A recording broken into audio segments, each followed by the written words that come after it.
Okay, so we're getting ready to wrap up Ezekiel chapter 18 with a little extra bit of work. So the ladies here on video with me are getting now or have gotten some extra pieces of paper that they can put in their notebooks because we're going to do a little bit of a word study, which means we'll have a bunch of extra verses we're going to look up. So if you're at home watching, you're going to want to take that preparation as well. And while you do that, I'm going to go off camera one more time. It's beautiful to be able to have our doors open, but I'm getting a lot of extra sound from outside. So I'm going to go close our back door and I will be back while you get some paper and an extra Bible or other place to use as a resource if you want to do that as well. Okay.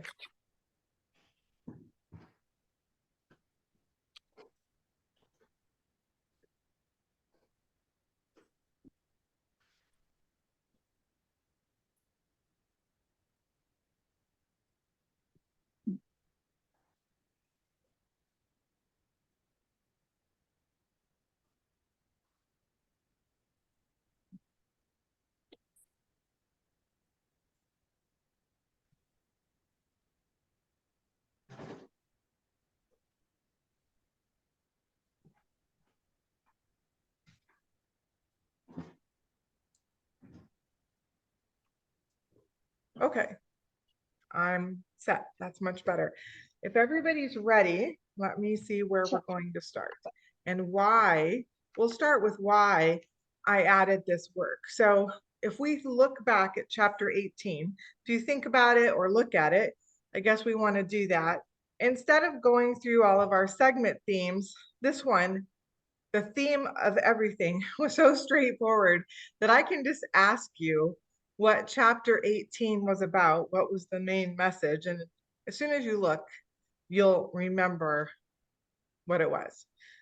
We said we got it so quickly, we wouldn't even have had to have read the rest of the chapter. The righteous shall live and the unrighteous shall die. Okay. And would anybody add anything or put that differently? What else do you remember from that? Why is that? The sins of the father are not the sins of the son. Okay. Okay, good. There's a lot of that Good. reference. Generational. Each person responsible for their own conduct. Okay, good. So if you combine all those ideas, we have this idea God was pointing out through several examples that each person is going to be judged according to their own sin. The righteous will be judged by their righteousness, and the wicked will be judged by their wickedness. And nobody's sin in your family before you or after you or anybody else you are not responsible for that sin, but you are responsible for your own. So that's what we said. And then I wanted us to look, when I was looking at cross references, I saw one that really helped us to see, is this, we could discuss it just generally, is this a concept or an idea that we should think about or be concerned about as Christians, as New Testament believers, and not God's people Israel? And so we could talk about that, but this idea we can actually discuss from scriptures. We can check this, we can have a list, and we can know for sure how we would see this relate to us. So if you've got Ezekiel chapter 18, it would actually, if you've got your Bible or one that has cross references, you could see it for yourself, but I'm going to bring up a picture of my Bible. So the verse that I was looking at was Ezekiel 18:20. If anybody has that, wants to read Ezekiel 18 verse 20 for us, we could see that as sort of the theme of what we just talked about for chapter 18. I got it. Okay, Pat. Verse 20, 18. The person who sins will die. The son will not bear the punishment for the father's iniquity, nor will the father bear the punishment for the son's iniquity. The righteousness of the righteous will be upon himself, and the wickedness of the wicked will be upon himself.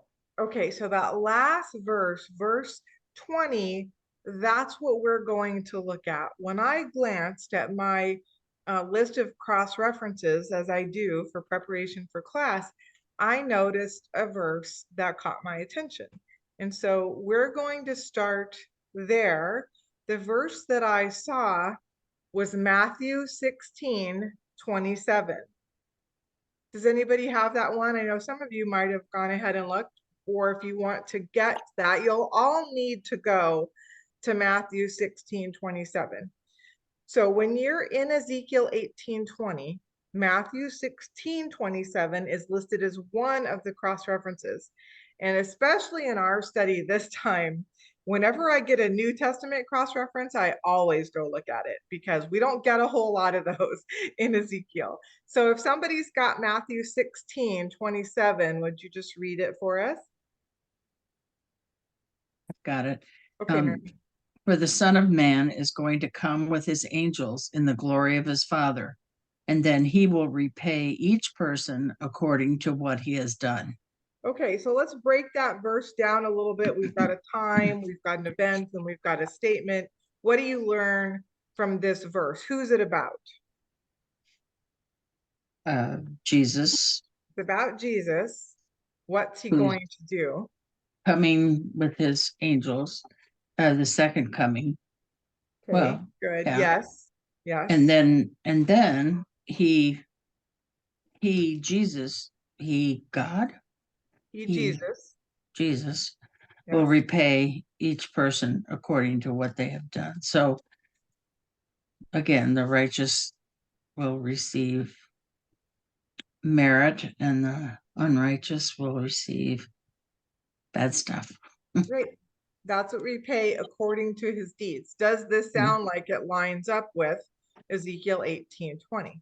Perfectly. That's why it's a cross reference. So just to clear up a couple things, Son of Man refers to Jesus. In fact, Jesus is the one speaking. That's how Mary knew that this is the second coming, because in Matthew, at this point, Mhm. Jesus is already here doing ministry. So he says he will come and he will repay. So there's a day where Jesus is going to do this. So that's interesting for where we are.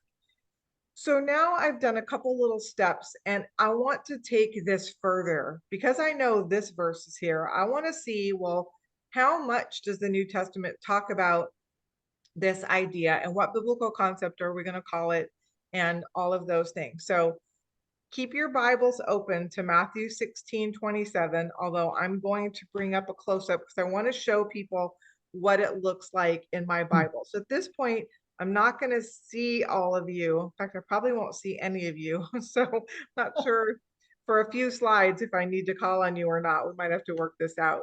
But here is the close-up of, oh good, that's right. I can see a few of you at a time. This is a picture right out of my Bible. So we're talking about, this is chapter 16, and you can see verse 27 that we're talking about right there for the Son of Man, and you see that. And you see a series of letters and numbers. Again, to a lot of you, you've probably been doing this for a long time. So when you look at verse 27, you see some letters and numbers, and then in the margin, you see verses, and that's what we're going to be looking at. We're going to see, well, how do I know what I want to look at over there for the topic I'm studying? So in my next slide, what you will see is the word I want to look at. I want to look here at the word repay, because that's the verb that Jesus says he's going to do. So what do you notice there in front of the word repay? Then Right. Right one. here. There's Yeah. a little Oh. number one. Now we're used to dealing with, oops, I went too far. We're used to dealing with these letters, and these letters will tell us what verses, but this number, it gives me like a little mini definition. If you look over here in the box, here's the number one. I know it's tiny. So for the word repay, this is telling me this is another way I can say that. Can anybody read that word? Recompense. recompense, right? It's a Recompense. noun or a verb, recompense. And I have used this word when we've been talking and asking, is this a biblical concept that would be not just for the Old Testament, but the New Testament? So in fact, in some versions, when you look at this verse, instead of repay, it says recompense. And so what I want to know is, well, okay, what exactly does this mean? From here, I would go to the concordance. I probably, if I go back and forth between these two verbs, I actually know what it means, but I can look it up. Sometimes I would look it up in English, and I was going to do all of those steps for us, but I don't think we need to do all that. And I'm just going to show the Bible Hub definition. If you're new to doing that, I have a whole video that walks you through using the concordance online on Bible Hub that you can get to, and I'll try to remember to link it down in the description for this video. Okay, so here is the verb that's for the verb repay in Greek. One of the things I wanted to point out is that parts of the definition, if you start with the brief definition, you won't always get exactly where you're headed. I had to go down to number 4 in the definition, and then I knew I had the right one because here's my verse right here, encircled in green, Matthew 16:27. And so you can see this has the word to requite or recompense. And then what does it say right after recompense? Could somebody tell me what that says before you get to the verses in blue? In a good or bad sense. Okay, in a good or bad sense. How does that compare then to what we've been talking about in Ezekiel and what Matthew 16:27 told us? Is that what we're talking about? Exactly. Yeah, so it's reward, that's the good sense. If you do good, your recompense is going to be reward. If you do evil, then your recompense will be bad. It will be judgment. It won't be reward.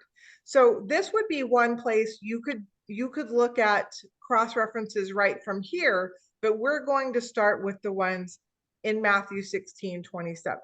So this is where I would check my definition if I was doing a word study. And then where I'm really going to get the most work and the best idea of what scripture is talking about is by going back to that list here in the verse. So here's the verse again.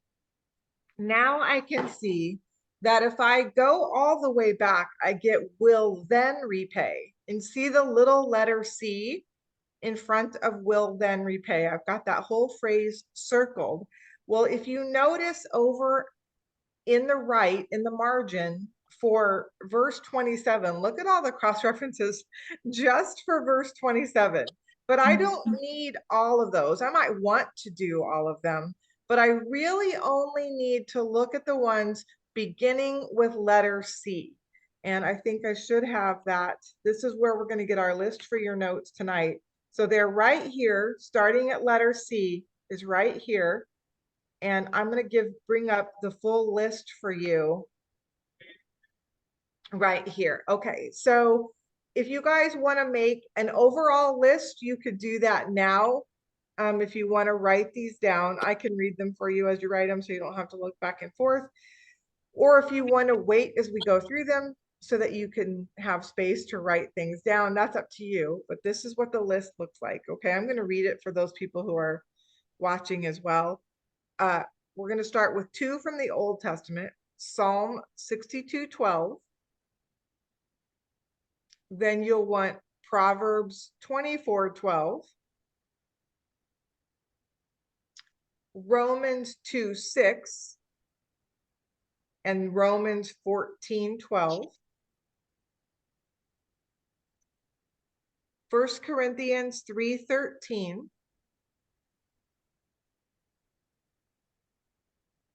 2 Corinthians 5:10.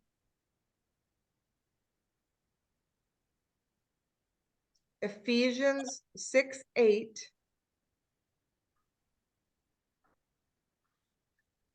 Colossians 3:12. I'm sorry, Colossians 3:25. And then the last 3 are all from Revelation. Revelation 2:23, Revelation 20, verse 12, and 22, verse 12. So that's the list that we're going to work with before we jump in to chapter 19, so that we make sure that we understand how and in what sense this idea of repayment for good or evil conduct, how it applies to us, because Jesus says that it does. And in fact, we could have pointed out in that verse that from the version I was looking at, they capitalized all of those letters, will then repay. That means Jesus was quoting another scripture. He was quoting the Old Testament. So we know we have the same application. All right. Does anybody still need this list?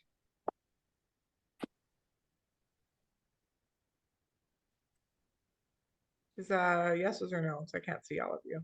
I'm going to close it, and if you still need it, I will read it to you again. I'm gonna, Chris, I just wanted to Yeah. ask, this is at Matthew 16:27 in your yes, Bible. Okay. Yeah. Yeah. and it's for the phrase "will then repay." That's what the Right. letter C was from. Yep. Okay. Thank So you. it is specifically on recompense. Yeah. Okay, good. Everybody good up to here? Am I recording? Yes. Okay, good.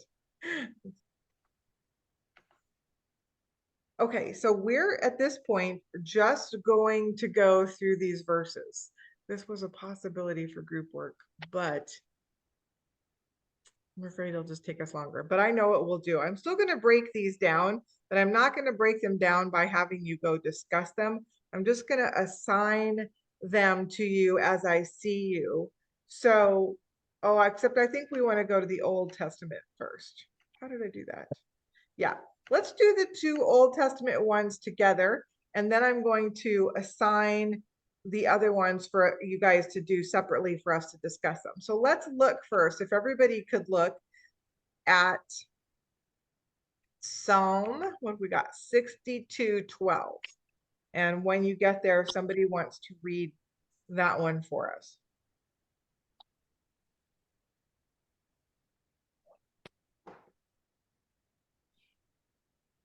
And loving kindness is yours, O Lord, for you recompense a man according to his work.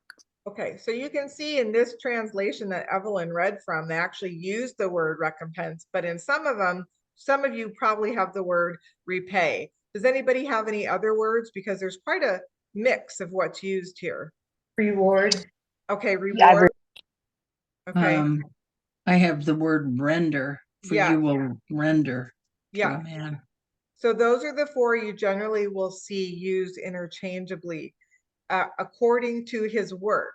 Some of you may not have the word work. Does anyone have a different word? What they have done. For what they have done? There's one other. Does anybody have deeds? Deeds, yeah. Barron Okay. studies deeds. Okay, so just know that in all the translations for recompense, you might see reward, render, or repay. And for work, you're going to see deeds or what you have done. Just depends on the translation.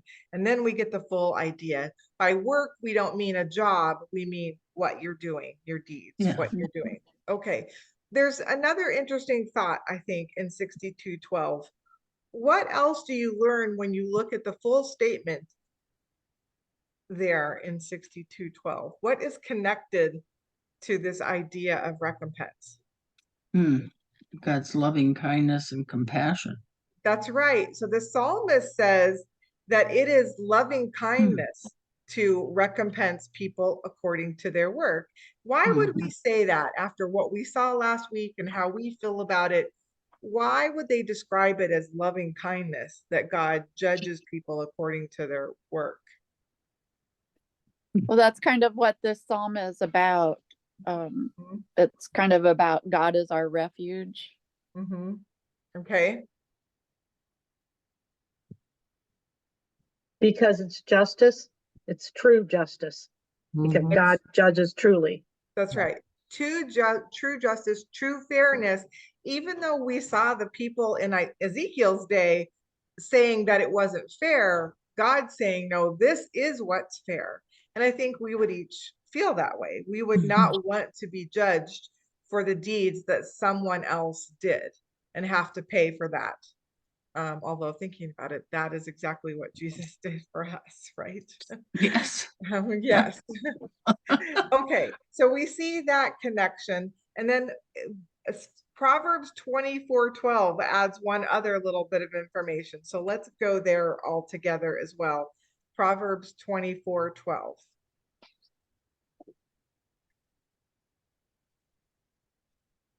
Hmm.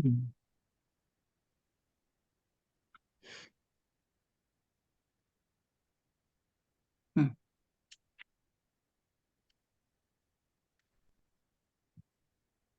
Somebody want to read it for us? Okay, Pat. Verse 12. If you say, surely we did not know this, does not he who ponders the heart consider it? And he who keeps your soul, does he not know it? And will he not render to every man according to his works?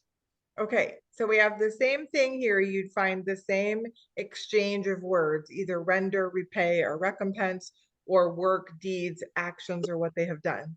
That idea is the same.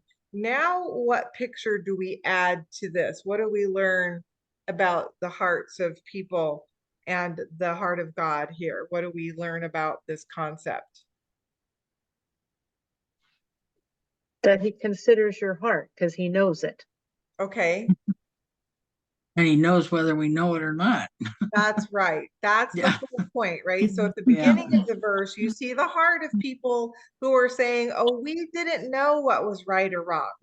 And Hmm. God's saying, I will know if you truly know what's right or wrong or not. And I'm going Oh, to judge you based on what you do, right?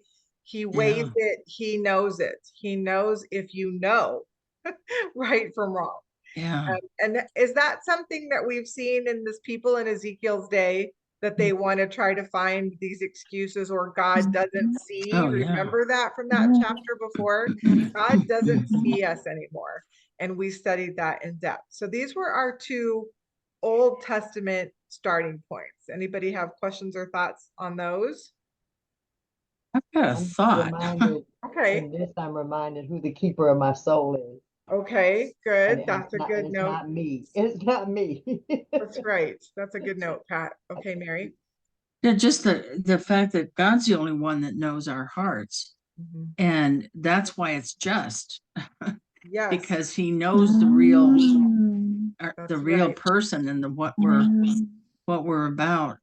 That is right. Just think of all the times we read a story, an event in the Old Testament, and we think, well, I don't understand, God, why that person can do that and it's fine, and another person can do it and it's not fine. And how do you know? And we know in those cases that God is always just and Right. loving, and he's giving because he knows the heart. So this is a Mhm. verse that explains that. Good connection, Mary. Okay, let's move in to the New Testament segments then. So let me see, how many of you are there? 2, 4. All right, this will work out okay. So I may not remember who I give these to, so especially if you guys move. I'll try to make a note. So Dee Dee and Mary, would you each both look up both verses from Romans? So Romans 2:6 and Romans 14:12. This works out kind of nicely the way this happened. Pat and Evelyn, would you both look up 1 Corinthians 3:13 and 14 and 2 Corinthians 5:10? Okay, then Cheryl and Janelle, would you take Ephesians 6:28 and Colossians 3:25? And then there's 3 of you left. Would you do the verses from Revelation? So that's Fran and Stephanie and Deanna, 2:23, 20:12, and 22:12. Everybody know what they're doing? Since there's 2 or 3 verses for each of you, I'm just gonna allow you each 5 minutes, and we're not gonna break away, but I am gonna pause the video just because it helps make it shorter. So I'm just gonna do that and pray that I remember to start. Okay, so now we'll start with the people that I gave the verses to, but any of you can add anything else. So you'll all be flipping to these so you can get them in your notes. So we're going to start with Romans 2:6. And let's see, since Dee Dee and Mary, you had those and you had 2, why don't I just have you tell us? In fact, you can each read us the verses so we see the full concept. So Dee Dee, would you read Romans 2:6, and then all of you can turn there. And if you want to write the whole thing in your notes, you can, or you can just have your list of what verses you would look at later. All right, Dee Dee's going to read for us. 2:6, who will render to each person according to his deeds. Okay, so now I'm going to actually ask you to go back to verse 5. Thought so. But because of your stubbornness and unrepented heart, you are storing up wrath for yourself in the day of wrath and revelation of the righteous judgment of God, who will render to each person according to his deeds. Okay, so we have Romans telling us pretty much the same thing as Matthew 16:27. Is that what we would say? But this time, instead of saying that it's describing it as the day the Son of Man comes, it's called what? There's given another day. So if you're another name, which would connect these dots for you, it was called what? The day of wrath and revelation of the righteous judgment of God. Okay, so that day of wrath that we've looked at before, this idea of when Jesus comes back, he is executing this judgment. Okay, again, which when we have that concept of God is one way in the Bible and Jesus is a different way, is that true? Or are they the same? No. They're the same. Not as So far as God- judgment is That's concerned. right. That's right. God is not some big old mean character in the Old Testament, and Jesus is all nice and sweet and jelly bean like in the New Testament. They're all one and the same exactly. Both have the same. Anything else you would add then to your connection here? Pretty much the same. We see it described differently, but you did need to go back to 5 to see what this is talking about. Okay, we have a when, actually. We know when this event is going to happen, the judgment part of it. Okay, so Mary, would you read Romans 14:12? So then each of us will give an account of himself to God. Okay, so now as we look at how is this going to play out, by the time we're finished with all these verses, you'll have a good picture, bless you, of how this works for believers and how does it work for those who are not believers. We just saw a verse on judgment in Romans 2.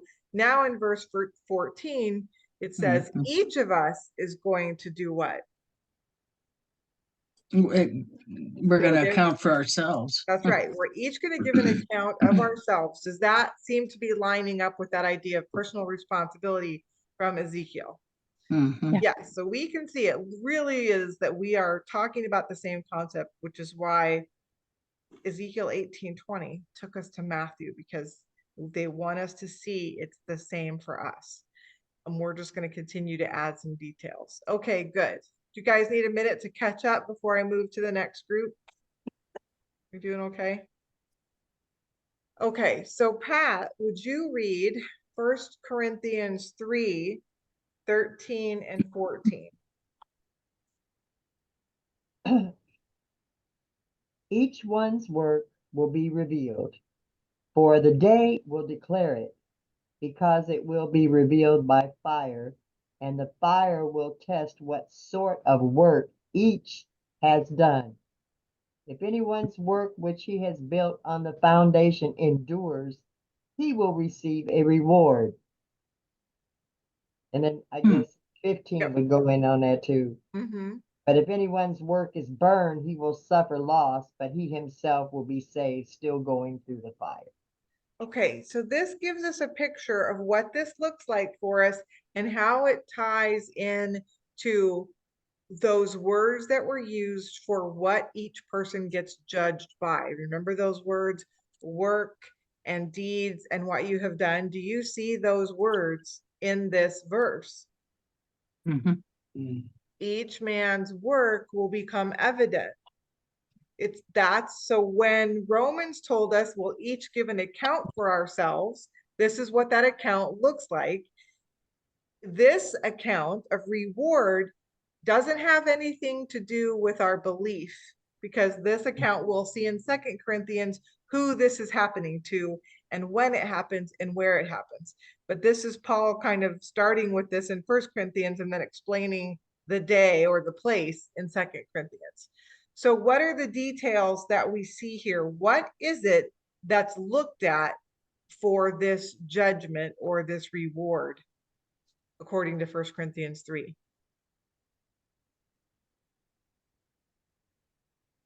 Would The you work. repeat the question? What? Yeah, when we look at 1 Corinthians 3, what Yeah. is it that's being judged? What's being looked at for reward? Oh, Each one's work. yeah. Each one's work. So this is when we talk about when people have that argument about faith versus works and deeds and all that, and we see a lot of truth about why we're supposed to do good deeds. This one gives us that, do our deeds matter? Even after being saved, does it matter what our deeds are? Yeah. Yes. Yeah, 1 Corinthians 3, yes, it says. And then what happens to them? Are there two categories? What are the two categories? Ones Good that and count bad. and ones that don't. Yeah, okay. One, how One's could a you reward. describe them? One's a reward. One's a reward. So one is like good or righteous things, you'll receive a reward. And then Yeah. if there's something that's not good, my verse uses the quality is going to be judged. Right. If it's bad quality, what happens to the deeds? Deeds get burned up. The Burn. deeds get burned up. So that's another thing we want to make clear. Does the person get burned up? No. No. So we know you have to know which category to put this in, who this is happening to, right? And then 2 Corinthians 5:10 is what's actually going to help you understand 1 Corinthians 3. So let's go to that and put them together. So Evelyn, would you read 2 Corinthians 5:10? For we must all appear before the judgment seat of Christ, so that each one may be recompensed for his deeds in the body, according to what he has done, whether good or bad. Okay, what a great definition of this whole idea, right? So instead of recompense, my version said receive compensation for your deeds, right? Good or bad. Lining up exactly with God saying he judges people on their own merit for what they do themselves, not what other people do. And this is the judgment seat of Christ, otherwise known as what? Anybody know? The Bema seat. The Bema seat. So when you read about the Bema seat and you're confused about judgment for believers, and then there's a throne at the end, who is the Bema seat for? Who's being rewarded or not here? Believers. Believers. This is the believers' place for reward. So we have that picture in 2 Corinthians 5. And when you add 1 Corinthians 3 to it, you can see that what will happen is that you will receive reward for those things that God said mattered in his economy. And we might then be able to reason out what those kinds of things would be, right? How do I know which things are going to receive reward? The Bible goes on either here or in another place to describe these things as some are like gold and silver and will stand through this test, and some are just like straw and wheat, and they're just going to burn up, right? What are the things that you think in God's economy are going to be the ones that last and that you get reward for? Ones that we've done by our faith in Christ. Okay, that'd be one way. Everything done in love. Okay, caring for orphans and widows. Okay, when you look at Considering the his list word. of things that God says, right? So Jesus is going to be at the top of those things, right? Everything that we did that shows Jesus.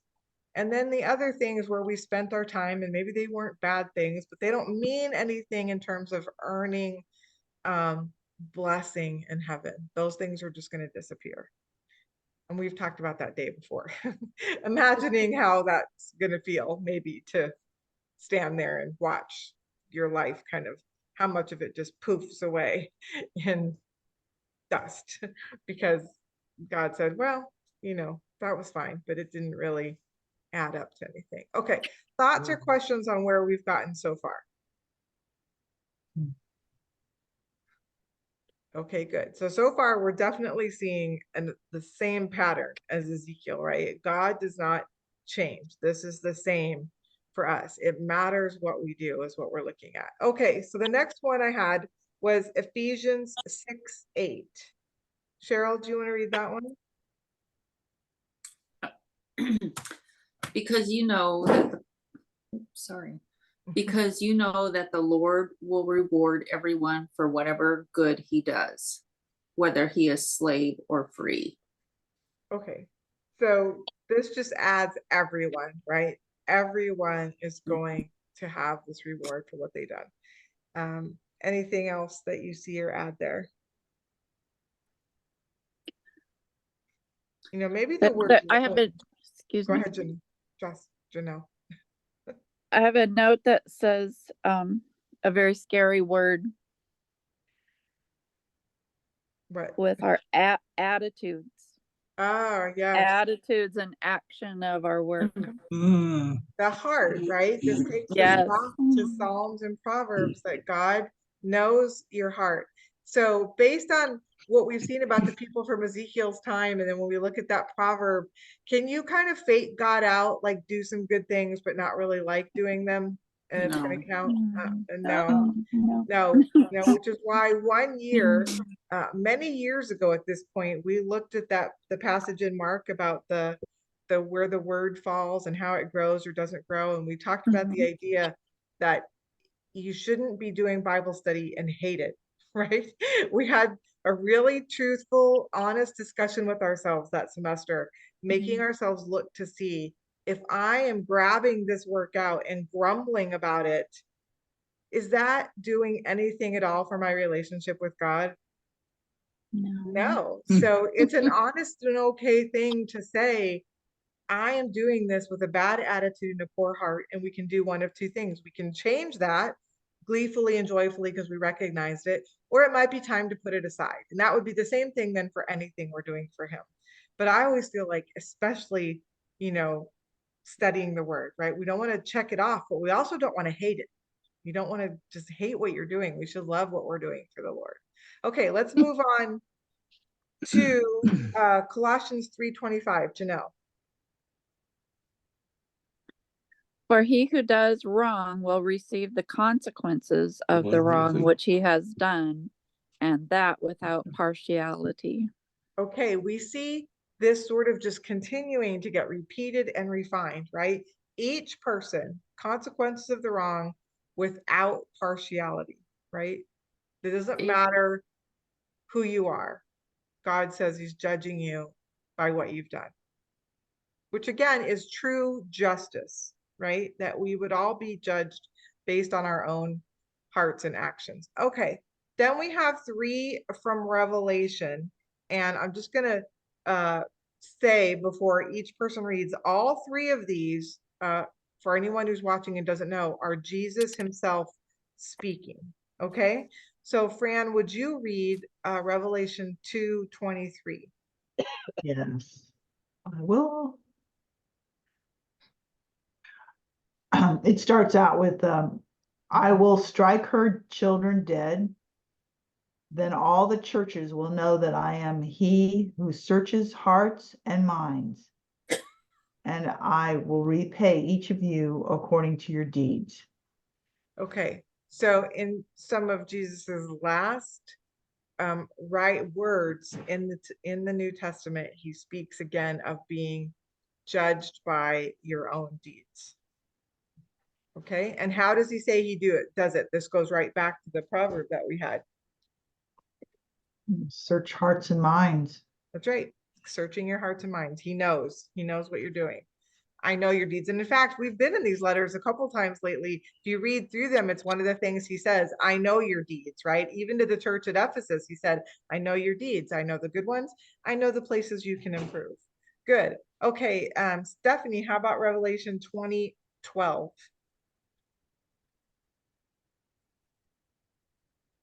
Oh, I think you're muted. Or maybe it's because of your earbuds.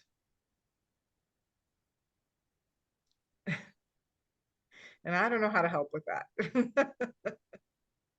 I know nothing. Better.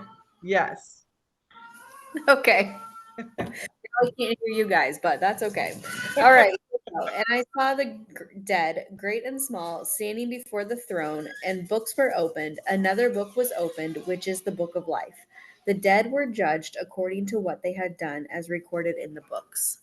Okay, so we don't have time to go through the whole thing, but it's actually pretty easy here to see the differences because we have the Bema Seat verse right in front of us, 2 Corinthians 5:10, for believers who go on to heaven.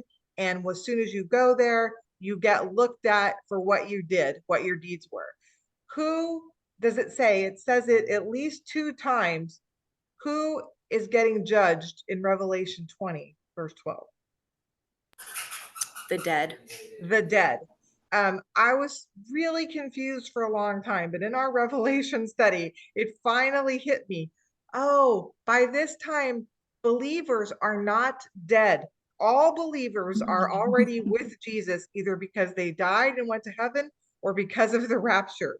So the dead is everyone God brings up out of death and Hades and hell and brings them to be judged. So remember when you see this, not to get confused, it's 2 completely different judgments, which again, does that line up that there's a judgment for the behavior only of believers who go to heaven, their deeds get judged, but also each person who died gets judged for their deeds as well.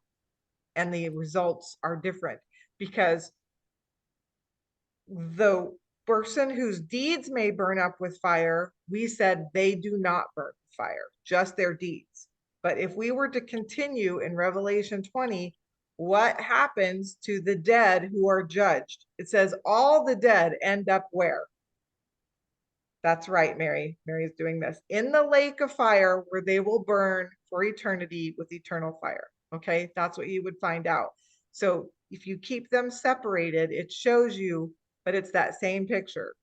Righteous judged for their righteous deeds, wicked judged for their wicked deeds. It actually helps clear it up. Okay, one more. Deanna, 22:12. Look, I am coming soon. My reward is with me, and I will give to each person according to what they have done. Okay, almost the last words of Jesus in the Bible. It's almost the end. And that's what he talks about is I am coming to repay, just as it said in Matthew 16:27, that there is a day that a judgment's going to happen. It's a different judgment at different times for believers versus none, but a judgment is coming. Okay, what are your thoughts or questions on how, or your impacts on how this relates to us looking at what the word that God is giving Ezekiel for the people of his time? Should we pay attention to Ezekiel? Oh, yes. Oh, yes. So can we learn by looking at the things that God warns them about? Yeah. Other thoughts or questions?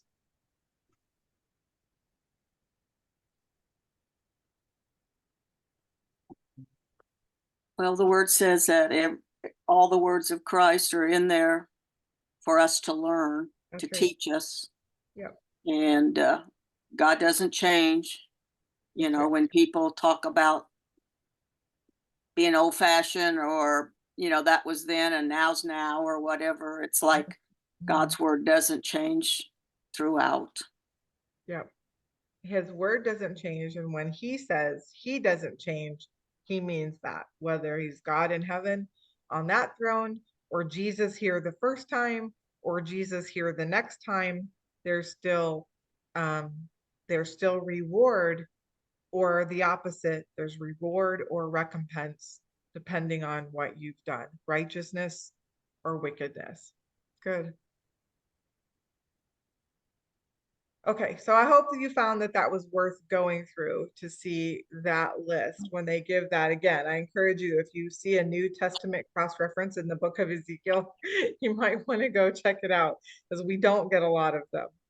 Okay, well, we're going to move into chapter 19, and it is brief, but it's very interesting, but I still think there's a possibility we'll get it covered tonight. I think it's possible, because once we see how to look at it, then it's kind of, then you get what we're seeing and we can interpret it. So this passage, it's only 14 verses, and it's really only one segment, but I'm going to divide it into two just so we can have two different readers. So I'm all the way back to the beginning. So Dee Dee, would you read 1 through 9?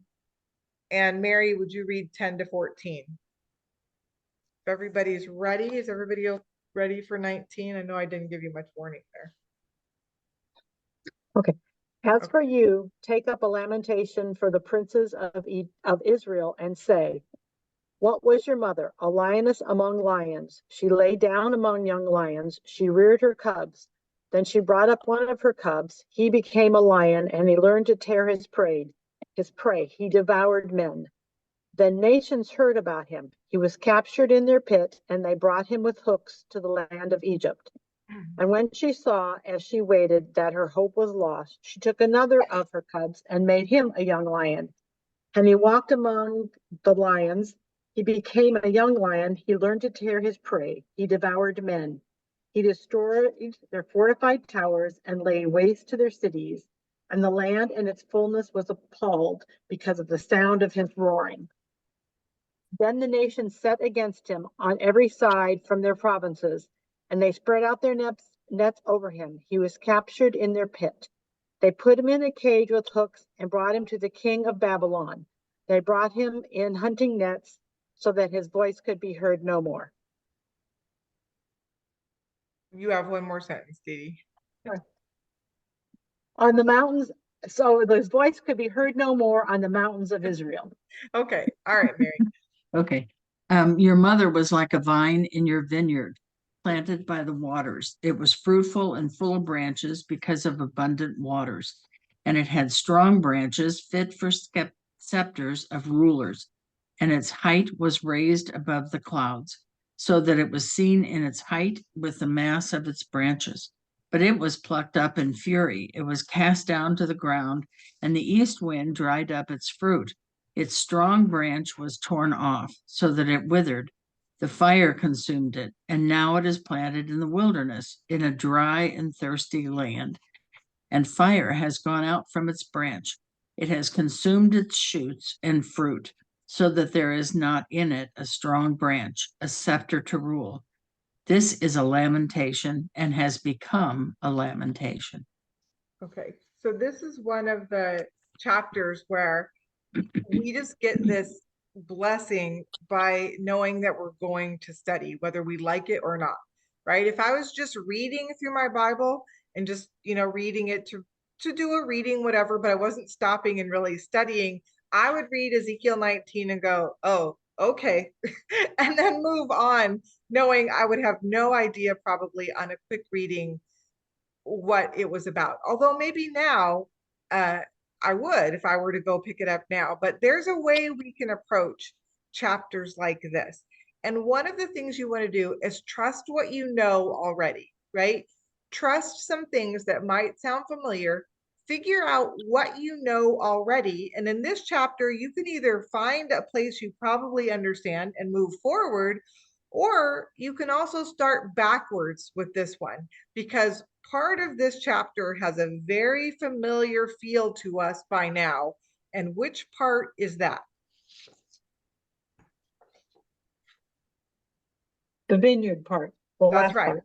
That's right. In We have, this is our branches. third chapter, God talking about somebody that he's calling a vine. So we're actually going to jump backwards for a second, and starting in the passage, the section that Mary read, which is at verse 10, I'm going to see a vine.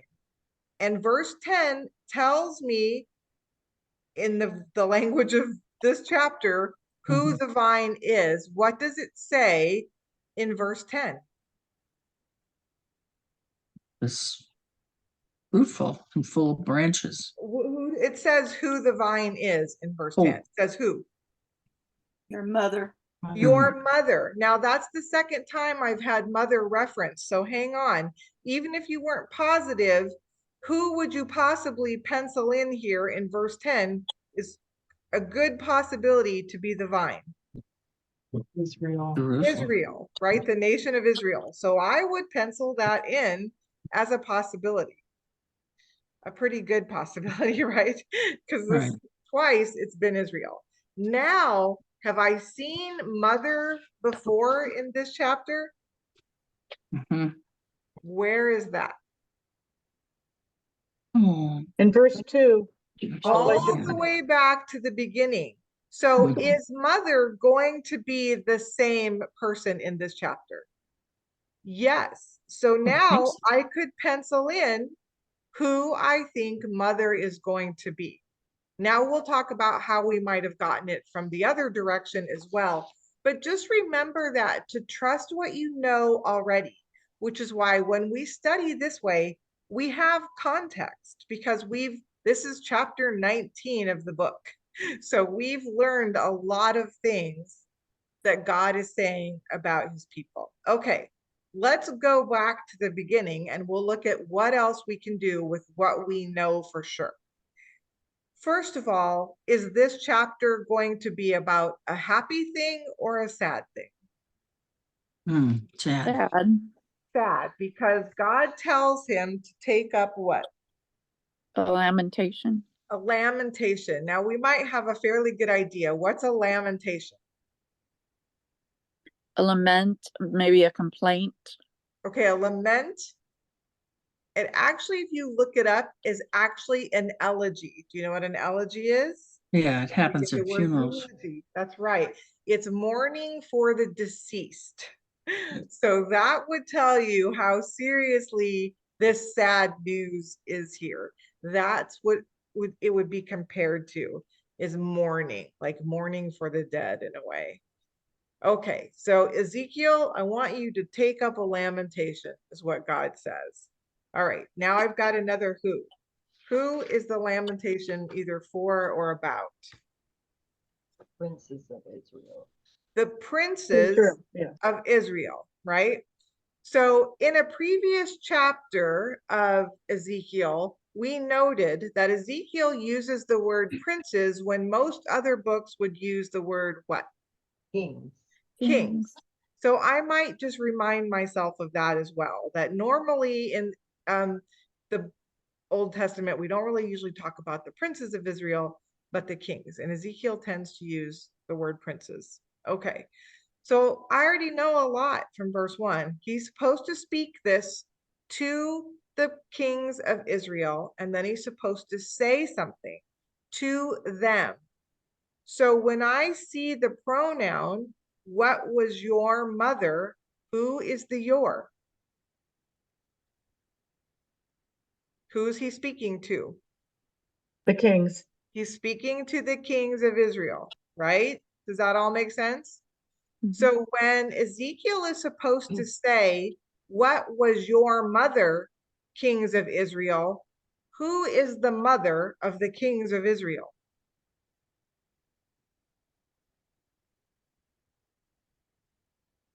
You've already probably penciled this in. Israel. Israel, right? So Israel is bearing, right? There's no one mother of every king. If you go look at their actual birth, the nation of Israel births the kings of Israel, right? Would all Like of your mother country. your mother country, yes. Great way to reference it. Okay, so in this case, you could have reasoned through this that way, and figured out who this is all about, or you can start backwards with what you know, right? If you had an aha moment when you got to verse 10, then you can go, wait a minute, now I can go back. Okay, already in your minds, I know you guys have already done the homework. Is this going to help us understand what God's talking about here then? Yes. So what was your mother? What's the answer to that question according to this right there in verse 2?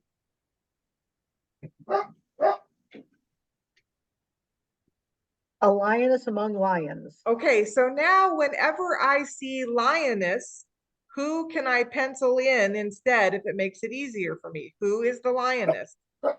Israel. Israel is the lioness.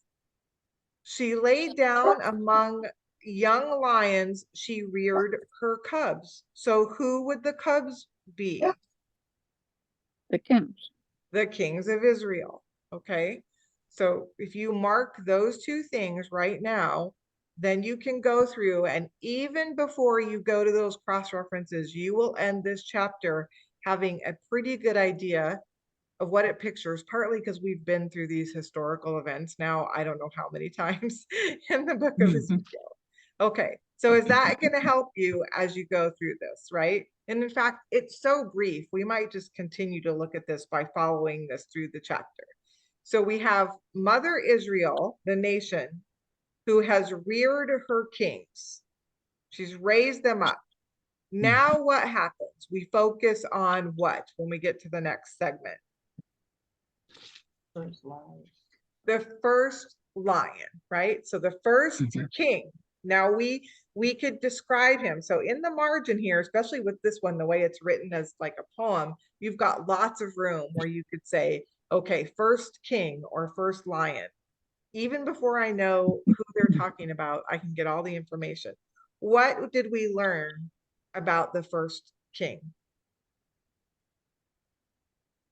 in the passage? He learned to tear his prey and he devoured men. Okay, that sounds not good unless we think, well, maybe it's talking about his enemies. Maybe it's not. So then what happened to him?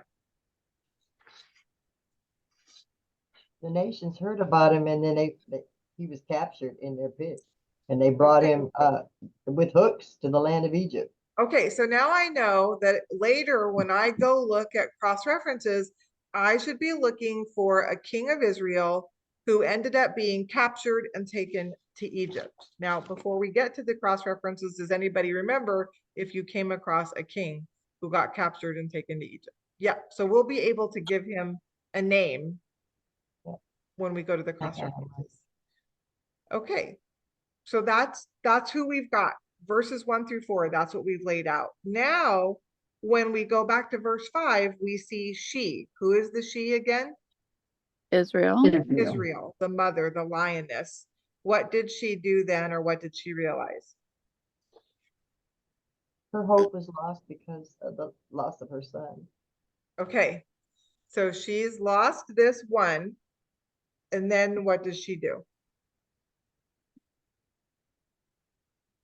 It's another one.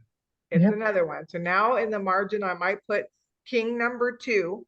She rears him up, and what do I know about him?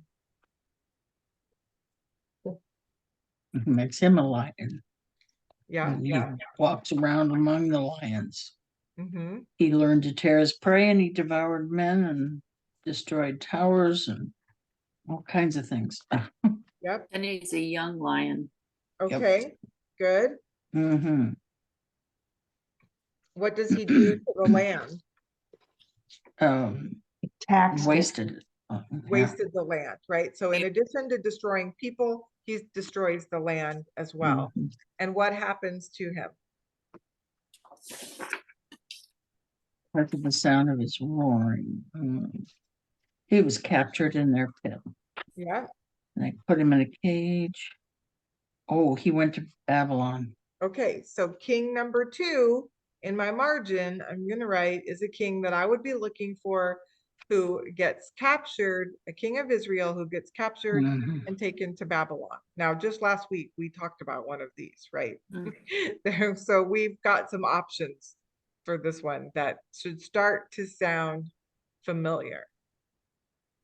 Okay, so that's verses 1 through 9, talking about a lioness and lions, but we know that that's Israel and the princes of Israel, because that's who God tells Ezekiel to speak to. So that's that segment. Okay, then he goes back to talking about the mother, but instead of calling the mother a lioness, now we have the part that would have sounded familiar to us. What does he call her? A vine. Fine. A vine. What does he say about this vine? Strong, fit for rulers. Everybody could see how high and how strong it was. But Okay, and how did she get that way? because of abundant waters, and it was fruitful. Okay, planted by the Mhm. waters. Who planted Mhm. the vineyard of Israel? Who planted Israel as a vine? We have this from God. other Yeah, chapters. God. God did. God God did. Yeah. planted her and gave her everything that she needed, and it worked. She grew Mhm. up and she Right. had branches fit for the scepters of rulers, right? She was fit to have these kings. That's the good news in through verses 10 and 11. Then we have but in verse 12. What happened to the vine? But But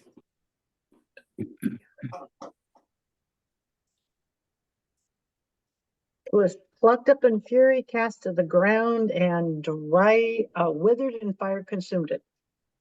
so that what? Was the God's end fury. result? Yep, God's fury. We know why, because we looked at this picture in a couple different places now. What's the end result of the fact that the vine was withered and consumed and burnt? So Not- that there is not a strong branch, a Or No scepter to ruler. rule. there's In the no, wilderness. that's right. It's in the wilderness. There's no longer a strong branch and a scepter to rule. And this is what's called the lamentation. So this is what the lamentation actually is. It begins to lay out the picture of what happened. And then by the end, it reinforces the fact that now you're no longer fit to have rulers and kings. Now, we'll go ahead and look at the references, but do we already know, if you walked through this and saw this picture, would you go, oh yeah, well, of course I got this because we've seen this already. We know that this is true, right? Okay, good. But that isn't what we do. We go ahead and we look to see where the historical events were. Now, your workbook gave you, first of all, an overview of a history of a bunch of kings of Israel in a row, and then it broke it down for you by segment. And that's what we'll do, is we're just going to look up the ones that fit the picture. So we're going to be starting, if you want your homework in front of you, on page 67 at number 3, but we're going to start down at A. And this will take us back. It tells us that correlating with verses 19, 1 through 4, I would look at 2 Kings 23, 31 to 34. So we're going to look at those and see what we learned by looking at that. So you can either have that segment open, 2 Kings 23, 31 to 34, or you can just look at what you took down in your notes. We aren't going to read the whole segments. We'll just see what you guys learned by looking at them. What'd you find out in 2 Kings 23, 31 to 34? In my notes, I have Jehoaz reigned a few months. It was I think I put 609 BC. He was evil and devoured men, and he was taken to Egypt. Okay, so did I find my king that lines up there with the one taken to Egypt? It's Jehoaz. Okay, good. And now in your margin, you could actually write that. And we've had this handy dandy chart that if you want to, you can also write the year that that happened, which would be the end of his reign, right? That would be when he got taken to Egypt, would signify the end of his reign. So this is in the row that says Judah's last kings. I lost him. Why is he not there? Oh, because he's in the tiny little crack, because he only reigned for 3 months. So his beginning and his end are all the same year. Anybody can see that?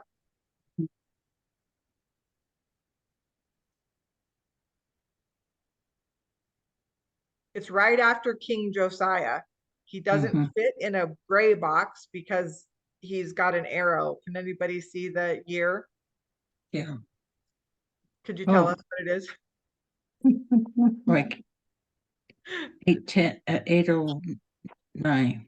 609. 609, I mean. 609 BC will get you Jehoash. Good. Okay, so that's what you got by that segment of kings. And then sometimes what you're going to find is there are people in between the ones we're talking about. When I go down to letter B, this tells me that if I want to see who the king is, the second king in Ezekiel 19, 5-9, that I would look at 2 Kings 24, 6-16. Little bit longer passage, but can still see who this is. Who is this second king? Oh, Mhm. Jehoiakim. Yeah. And when I don't want to say Jehoiakim or write that, partly because it looks like a lot like one of the other kings, I say Jeconiah or Coniah, which is also used as his name. So either way that you have that, does everything in those passages, if I look at 2 Kings, what did you guys put in your notes about Jehoiakim or Jeconiah? He slept with his father's wife. He was bad. He was an evil king. Okay, so he was evil, just as the other one. Yeah. It said all the nations came against him and he was taken captive to Babylon.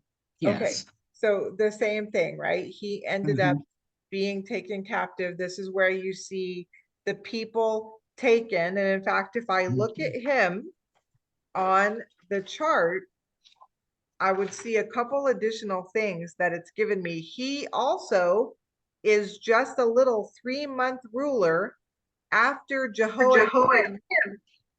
Then you see Jehoiakim, and what year is that?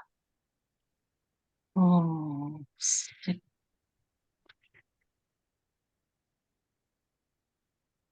597.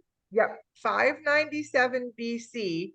If you've got that chart in front of you and you follow that line down, I also see who else is taken captive at the same time as Jehoiakim. And what would I learn there? Cheryl? Oh, Ezekiel. Ezekiel and the 10,000, right? 10,000, yeah. Yep.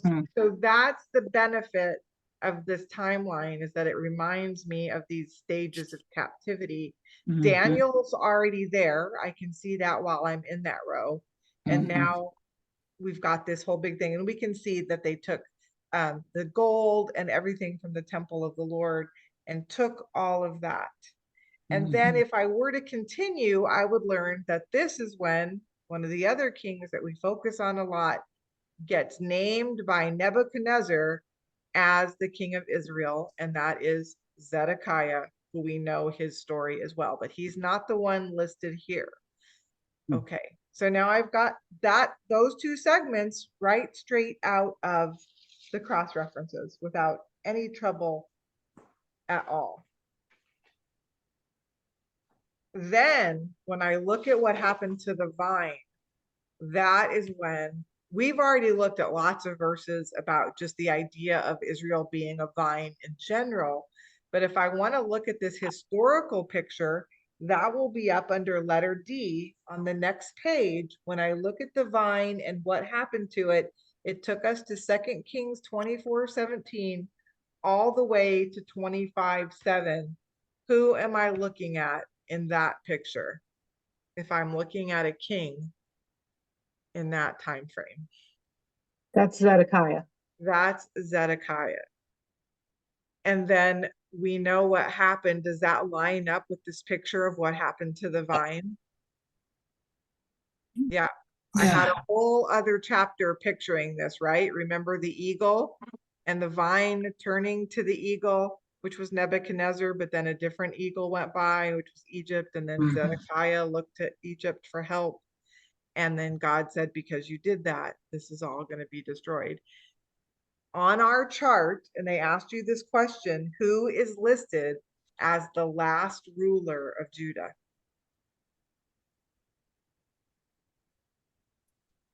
Zedekiah. Third friend, Zedekiah. So does that line up with the end of the vineyard and the vine? And God Mhm. saying this was the end of this. Now, historically, through other books, and we know they're coming back, but at this time, that was the end. And the northern kingdom has already been done. You don't even see them listed at this part in the timeline. Okay, and then so that's the lamentation, is that because of this unfaithfulness of Zedekiah and people, because they didn't listen to Jeremiah and keep the word that God had asked them to keep, they were going to have to face this discipline. You know what's interesting? Go ahead, Fran.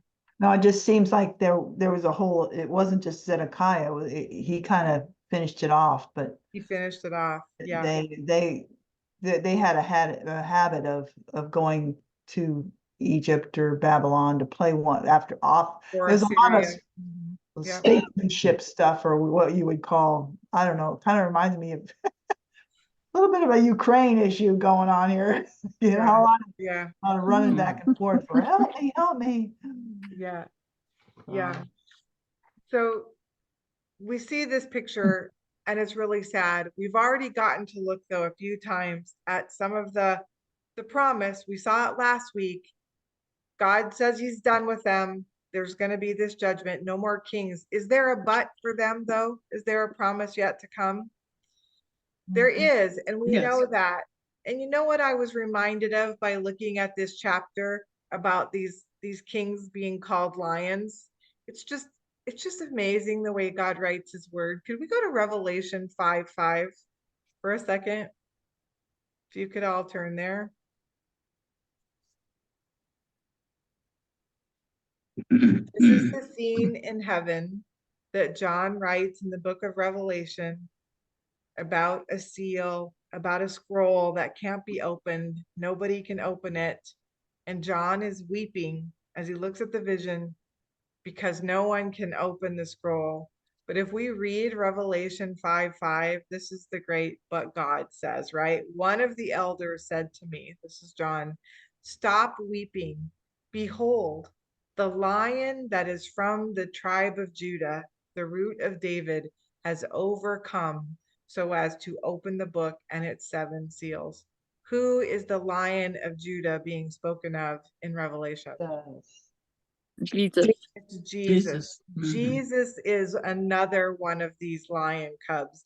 He is going to be the scepter that's fit to rule. Look how perfectly God weaves together his word. And we studied Revelation. We talked about the Lion of Judah. We talk about it all the time, but I never connected that to Ezekiel chapter 19 and the kings of Israel being called lions.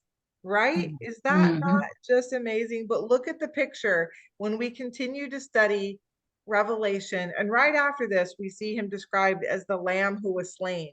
He's both the Lion of Judah coming through the root of David, right? So now we've got all of our branch references too. Yeah, we have our branch references, we have our lion references. He's the lamb. We see that pictured as well in the Old Testament. And we know that all these things God's going to do is to grab that remnant that are still left at that time, that remnant of Israel, and anyone who's around who will call upon the name of the Lord, and he will still save them. But he's the one who's fit to bring in what happens in the last days. Whew. Perfect, right? Perfection. Okay. So were you guys able, I'm just curious, were you able on your own to kind of walk through that chapter 19 like we did? Did you get it without going? Partly. You pick, yeah, and we can do that. And that's just one of the things to do is trust what you know already. Okay, so homework, we're actually kind of lined up exactly where we're supposed to be. We're not kind of going to carry over a chapter. So we're going to start lesson 7, and it's chapter 20. The homework will be days 1 and 2. It's pretty much just the observation, I think, is what they gave you. Yeah. So you do the observation at home, which is days 1 and 2. If you want to work on day 3, that you can, but we'll start that together. That's sort of the cross-reference work and the going through it. But we'll just go through chapter 20 like we always do, and including some of the homework together. So your assignment is just days 1 and 2. You could work on 3 if you want, because it's still about chapter 20. Actually, day 4 is about, no, day 4 starts 21. Yeah. Okay, so days 1 and 2, lesson 7 for anybody who's watching. That's what we have, and we'll see you next time.